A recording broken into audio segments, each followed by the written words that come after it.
సైనసైటిస్లో ముఖ్యంగా అంటే రెండు రకాలు, అది అక్యూట్ అండ్ క్రానిక్ అని చెప్పొచ్చు. లేదా మనం దాని యొక్క లొకేషన్ బట్టి, అంటే సైనస్ ఎక్కడెక్కడ ఉంది దాన్ని బట్టి కూడా మనం చెప్పడానికి అవకాశం ఉంటుంది. అక్యూట్ సైనసైటిస్లో ఏమవుతుందంటే ఏదైనా సైనసైటిస్ మనకు వచ్చినప్పుడు ఒక వారం 10 రోజులు ఉండి ఆ తుమ్ములు జలుబు వచ్చేసి ముక్కు దిబ్బడు అనిపించేసి ముక్కులోంచి జలుబు బాగా పట్టేసినట్టు అనిపించడం, భారంగా అనిపించడం, మళ్ళీ దానంతట అది మీరు మనిషిని వేసుకోకపోయినా అది క్లియరెన్స్ అయిపోవడం అనేది మనకు అక్యూట్లో కనబడుతూ ఉంటుంది.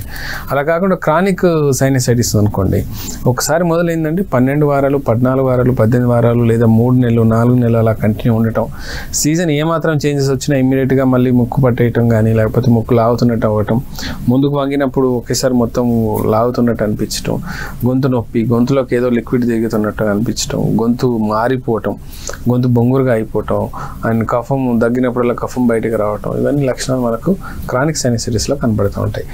ఇంతకీ మొత్తానికి మన ప్లేస్ని బట్టి లేదా ఏ సైనసైటిస్ సివియర్గా ఉంది లేదని చెప్పుకోవడానికి మనకు ప్లేసెస్ బట్టి మనకు ఉంటుంది. మ్యాక్సిలరీ సైనసైటిస్ మనకైతే చీక్స్ బోన్స్ మీద ఎప్పుడైతే ఉంటుందో ఆ చెంపల పైన కానీ, లేకపోతే వాటర్లో ఉన్నప్పుడు సైనస్ బాగా ఉండి అక్కడ వాటర్ లిక్విడ్ ఫార్మేషన్ అవ్వటం, లేకపోతే ఆ సైనసైటిస్ లోపల లేయర్ అంతా వాచిపోయి ఇన్ఫ్లమేషన్ అయ్యి అక్కడ మనకు ఒక జిగురు లాంటి పదార్థం జామ్ అయిపోయి పస్ ఫామ్ అయిపోవటం, అక్కడ నుంచి మళ్ళీ ఒక్కసారి ముక్కుల ద్వారా రావటం లేదా బ్లడ్ రావటం, ఒక్కొక్కసారి మనకి నోట్లో స్మెల్స్ కూడా ఎక్కువ వస్తూ ఉంటాయి, అంటే ఆ ఫంగస్ ఫార్మేషన్ ఏంటంటే మళ్ళీ ఎక్కువ అయిపోతుంది.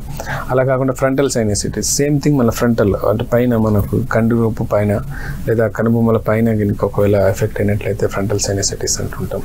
స్పీనాయిడ్ సైనసైటిస్ అంటారు. స్పీనాయిడ్ సైనసైటిస్ అంటే మనకి వెనుక భాగంలో, తల వెనుక భాగంలో రావటం, లేకపోతే చెవి వెనకాల ఎక్కువ లాగటం, ఒక్కొక్కసారి అక్కడికి లాగుతున్నట్టుగా ఉంటాయి. అలా రకరకాల సైనసైటిస్ మన ప్లేసెస్ బట్టి ఉంటాయి. ప్లేసెస్ బట్టి అనేది ఓన్లీ ఫర్ డయాగ్నోసిస్ పర్పసే తప్ప దానివల్ల పేషెంట్కి పెద్దగా దీనివల్ల ఉండేదంటూ ఏముండదండి.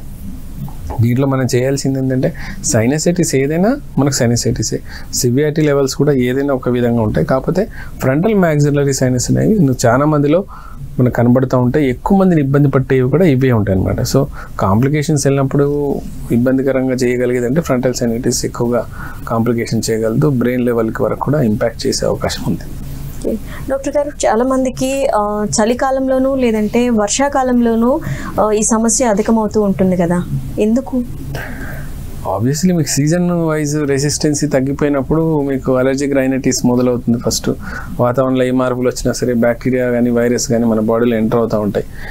ఎంటర్ అయినప్పుడు ఆ చల్లదనానికి మనం తట్టుకోలేనప్పుడు ఏమవుతుంటే ఆటోమేటిక్గా తుమ్ములు ఎక్కువ రావటం, లేకుంటే జలుబు ఎక్కువ అవటం, ముక్కు దిబ్బడి ఉండటం, ముక్కు రెడ్నెస్ అనిపించడం, ఇవన్నీ లక్షణాలు కనబడిన తర్వాత నెక్స్ట్ ఏమవుతుందంటే అవి కొన్ని రోజులకు తగ్గిపోతుంటుంది. కానీ మీరు ప్రాపర్ ట్రీట్మెంట్ తీసుకోలేదనుకోండి, క్రానిక్గా అది అలాగే అక్యుములేట్ అవుతా సైనసైటిస్కి వారిపోయే అవకాశాలు ఎక్కువ ఉంటుంది. దీనికి వాతావరణం బాగా సహకరించింది అనుకోండి, సపోజ్ మొత్తం హ్యూమిడిటీగా కాకుండా మొత్తం చల్లదనంగా ఉంది, వచ్చే గాలి కానీ పీల్చే గాలి కూడా బాగా చల్లగా ఉందనుకోండి, ఆటోమేటిక్గా మీ కంప్లైంట్ ఇంకెక్కువ అవుతుంటుంది.